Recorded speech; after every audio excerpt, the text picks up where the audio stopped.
Hi everyone, it's Divine here for Divine Healing, and welcome and thank you all for being here. Today I just wanted to talk quickly about dedicating your crystals. So many people ask me, what do I do? I've got a new crystal and I don't know how to take care of it. And some certain crystals are generally fine to be rinsed underneath water, and you would rinse the crystal underwater and you would ask for the negative energies to leave and positive energies to come back into it.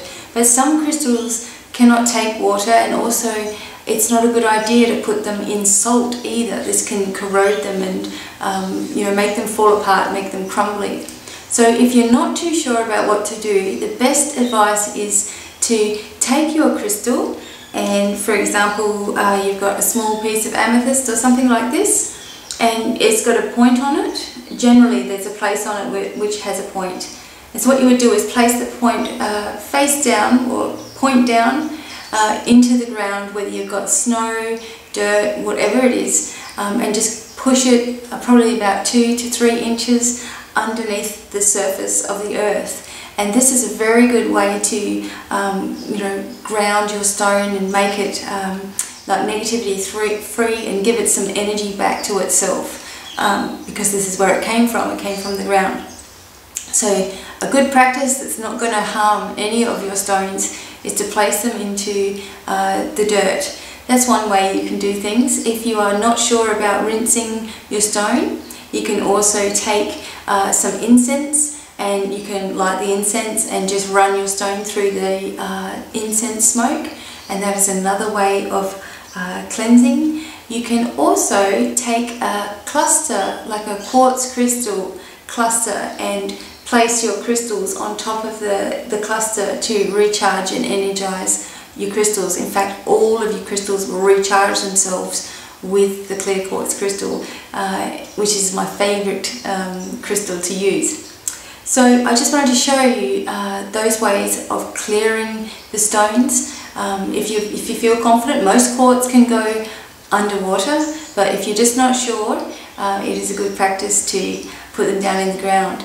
You can also sun your crystals, so you put them on a dish or something out in the sun and just leave them out there for a couple of hours. I wouldn't leave them out there too long, especially on a hot day.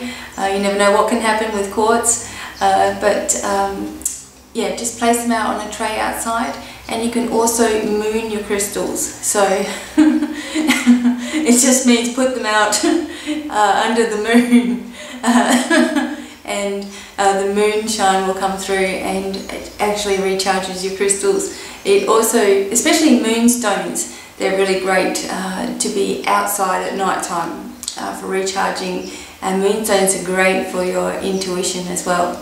So, and yes, and clear them with incense. I already said that.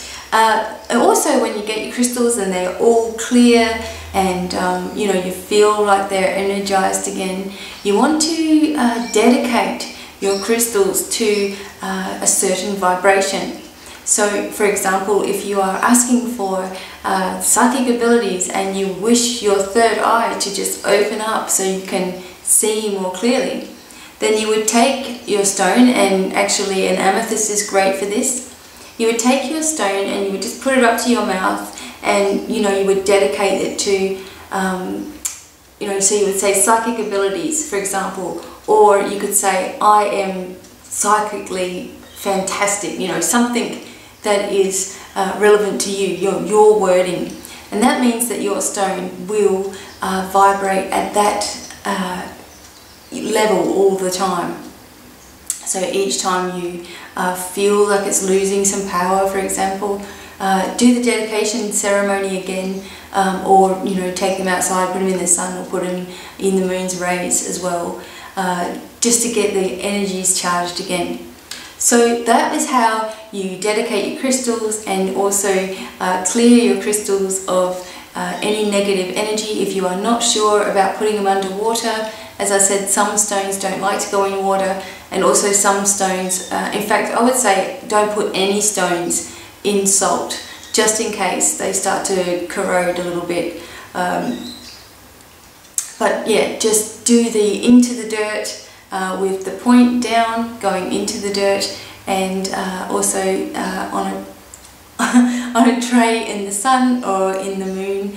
And also you can take the incense and go through the incense. Oh, and another thing that you could do is candle flame.